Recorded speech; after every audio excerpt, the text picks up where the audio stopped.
Hello, hello, happy Monday. I am Meredith and I'm here with our message for the 16th of December 2024. We'll be using the Everyday Witch Tarot for our message today. Okay. Making sure my camera's aligned properly. We have the sun in Sagittarius, the moon is in Cancer. We've got our retrogrades going on. Mercury has gone direct as of yesterday in a full moon in Gemini. Woo. Yeah, that's pretty cool. Check out your favorite astrologers, see what they have to say. And we've had quite the shuffle today. I know, look at all these cards. Basically, everything's kind of come in pairs. I know, interesting. Let's see what's on offer according to the cards. How are we engaging the energy atmosphere today? Our first card, nice. Hanged Man. Pause for enlightenment. I feel like I'm there. I definitely feel like I'm there. All right. The pause for enlightenment. It's a super positive card. You know, it's a card where we take stock of what's evolving around us. And I actually feel the energy of strategy on this card today. You know, we're strategizing our next moves. And then this is paired with, look at that, World. A fabulous fulfillment card. You know, it's the fulfillment of a cycle through the tarot. It's the last card of the major arcana before we reset to the Fool. It'd be nice to see the Fool in here for sure. Anyway, this is the fulfillment of a cycle. Something has come full circle and or run its course, and it's celebration worthy. Let's see what it's moving into. We have the Knight of Pentacles. He's one of my favorite knights. You all know that. I say it every time. This is the one who has the eye for detail. He doesn't miss a thing. And isn't that wonderful?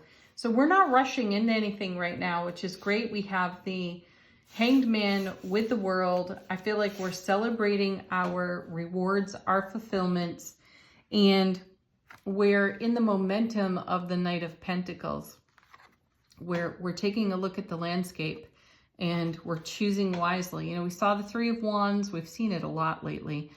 And we saw it last week. And we're taking a look at the horizon. And, you know, just kind of look at the posture here. I know we're holding a coin with this knight, though it kind of feels like a compass. We're choosing our next move. We're taking our next steps. And we're doing it kind of slowly, though in a fulfilled way. There's no need to rush. Perfect message there. And then Six of Wands. Yeah, beautiful. This is the card of victory, success, homecoming to our own heart space. Isn't that beautiful? That's exactly where we are, or where we can be. I know some of you may not be feeling that in this moment. Next set, two cards, Eight of Cups. Okay, cool. I had this feeling. I was thinking about eclipse energy here, and I feel like we've run through a cycle of something we put in motion with the springtime eclipses. And I also feel that we touched upon it more in the fall eclipses. So I feel that energies that we set into motion way back when, and it could be eclipses from the prior year as well, because that whole theme can run through a long period of experience in our soulful journey. So this is great. Take the posture in a way of the Hanged Man. Get out your exercise ball, lie on your back, and look at the world upside down. Whatever it takes. See things differently today. Just take a pause for yourself and reflect upon how far you've come in recent years and or months. And then the Eight of Cups, you know, this is moving on to the Nine of Cups, where there's even more fulfillment, where dreams come true, where wishes are fulfilled. And this is paired with, look at that, Six of Cups. Beautiful card. You know, this is for me, a card of deep intuition. And it's, you are your own best soulmate card. I feel like it's our soulful presence speaking to our waking human consciousness. So there's incoming information today, perhaps based around these next steps that we're contemplating in the Hanged Man position while we celebrate a whole world of reward. Very sweet. We're coming from our soulmate, divine feminine, divine masculine, inner harmony. Where's that leading us to? The King of Cups, taking action, honor, intuition, all of our guided information. So I really like the lineup in this reading because, again, there's no rush to make a move here. And I feel we cannot be influenced by the opinions of others. If we're talking about this at all, whatever this is for each and every one of us, if we're talking about it, we're not influenced by the opinions of others, especially important others in our world. I feel like we're following our true north in our heart space, and we are soulfully awake, aware, and alert for it. Next set, 3 cards. Look at that, 3 of Swords. Coming back around again with, whoa, the Tower.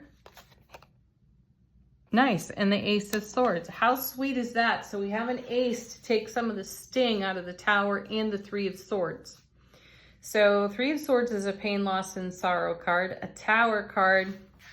Let's take a look at the artwork on this one. This is a very deliberate tower. You know, she's taking it down herself. I like that.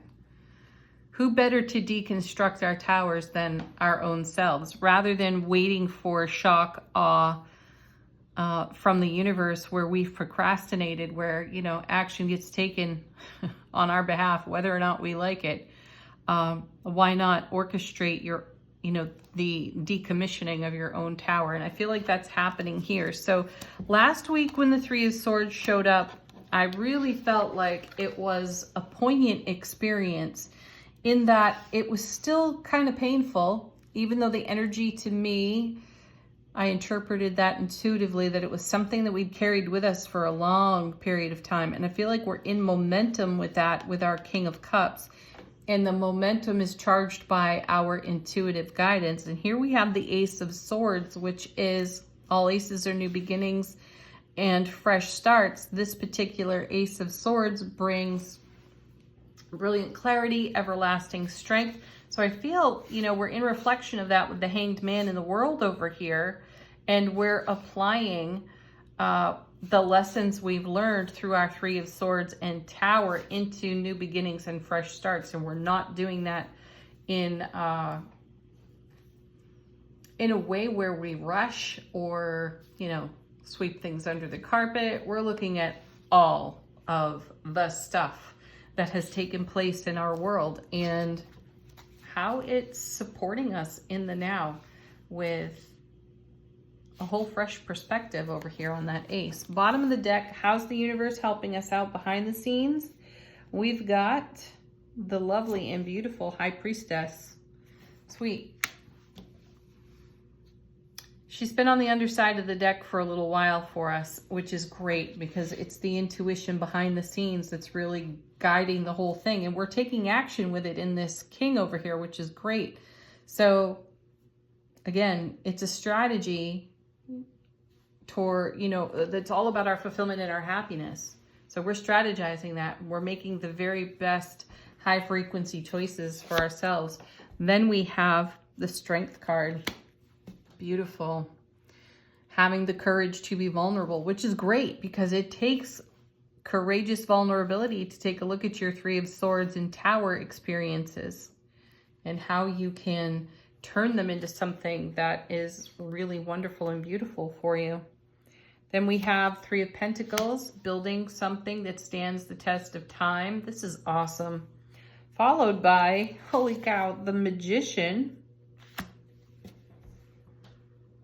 As above, so below. This is manifestation. We're making it happen. And our next card, I find this fascinating because last week it was the 5 of Cups with the 3 of Swords. And here's the 5 of Cups again, and it's falling kind of in alignment with the 3 of Swords and Tower energy. So there is still some reflection upon prior experience that was likely less than favorable in its evolution in the moment, though it has blessed us for the long term. So keep your focus on that and Keep your focus on the blessings and find the gratitude for the harder parts of the journey, because it really has given you the strength, the courage, the brilliant clarity to continue to invest in your own happiness. Angel answers, fresh message coming up from these cards. If you've got a question, put it to this deck. And let's see what we get. Let go. Yeah. Coming with big happy changes. I think it's the third time in a row we've done a reading and seen that card. Here again, we're being turned toward our happiness. This is how we make our investments. This is what we're channeling our energy into. And then we have there's something better, which we know there always is something better. And I feel like the Three of Swords, the Tower, the Five of Cups over there are creating a contrast so we can see the something better with even greater clarity through our third eye, through our intuitive eye. Next.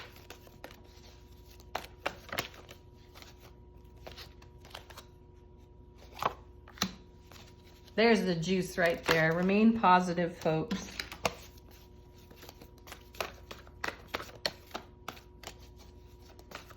Make that your center, you know? Center into your own positivity and happiness. One more card. Ooh. Here it is, if you believe. What do you believe in? What belief are you putting your energy into?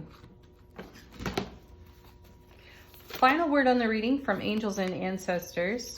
How is our soulful presence informing our waking consciousness?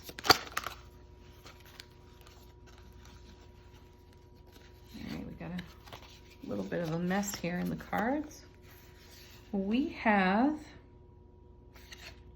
the Stag. What a nice message. Trust. Trust yourself and thrive.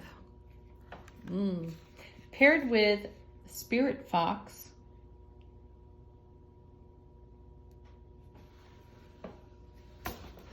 I need better light, just a moment.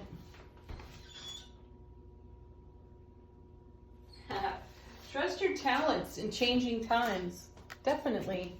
You know, and there's the connection, a nice connection to your Three of Swords and Tower. This is energy that's being changed up, or you have already successfully changed it up. And you have a greater sense of trust, a greater ability to thrive because of it. And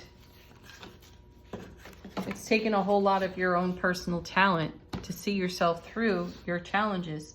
Though keeping the faith, staying heart-centered, listening to your intuition, following through on that is creating great reward. And I feel that today is a wonderful opportunity to reflect upon your rewards and how you can make more of them.